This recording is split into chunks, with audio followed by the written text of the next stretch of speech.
So a real quick simple how-to video today. My exhaust tips are filthy and it really lets the car down, so I want to clean them up. So what's the best way to do that? So be confident, I'm not going to do this on the bodywork. No paint and no plastics, only on the stainless steel exhaust piece. All I'm going to use is just a straightforward kitchen Brillo pad.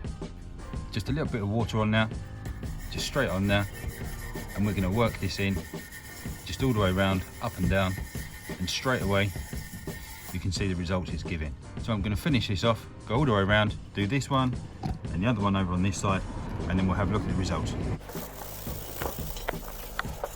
And then we'll just give it a wipe over, just with a nice dry cloth.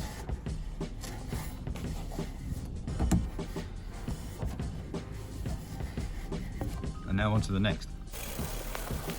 And then we have it. Good and as shiny and as new looking as when they come out of the factory 10 years ago, exhaust tips. Now I just need to clean the rest of the car. But if you found that useful today, a handy little tip, don't forget to hit like down below and obviously hit subscribe coming up here now.